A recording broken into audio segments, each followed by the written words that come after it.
আসসালামু আলাইকুম। আজকের ভিডিওতে আলোচনা করতে যাচ্ছি sublingual gland. Salivary gland actually exocrine gland, এবং যে কোনো গ্ল্যান্ডের আসলে দুটো অংশ থাকে, একটাকে আমরা বলি প্যারেনকাইমা, একটা স্টোমা।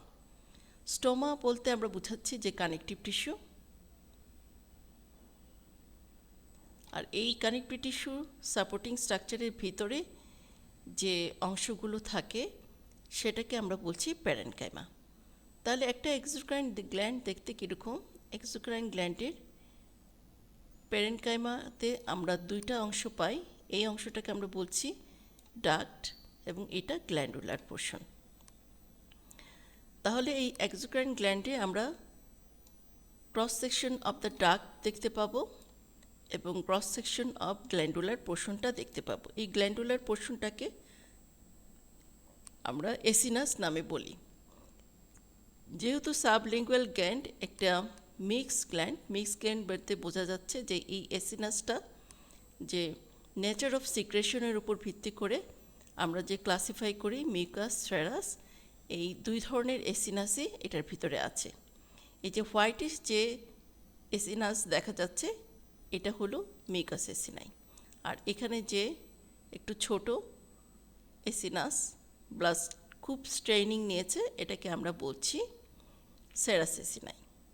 তাহলে সেরাস এবং মিউকাস এসিনাস মধ্যে পার্থক্য হলো যে স্টেইনিং বেশি নেবে এবং নিউক্লিয়াসগুলো রাউন্ড শেপ থাকবে, আর মিউকাস এসিনাসে একটু হোয়াইটিশ থাকবে, কারণ mucus during cytological slide preparation wash out হয়ে যায়, সেই জন্য এটার সাইটোপ্লাজমটা হোয়াইটিশ লাগবে।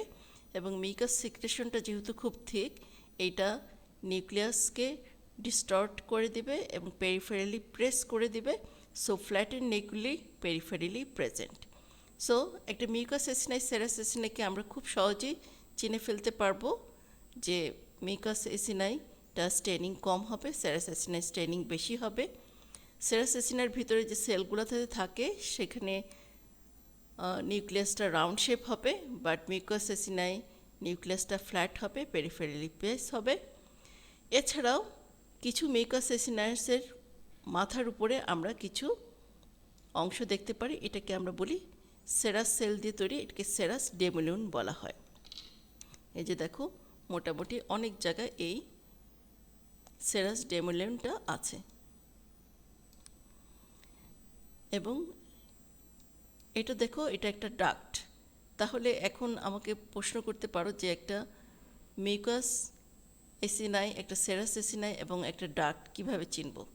দেখো, স্টেইনিংয়ের সাথে যদি তোমরা কম্পেয়ার করো, সবচেয়ে বেশি স্টেইনিং হলো সেরাস এসিনাই, তারপরে ডাক্ট, তারপরে মিউকাস এসিনাই।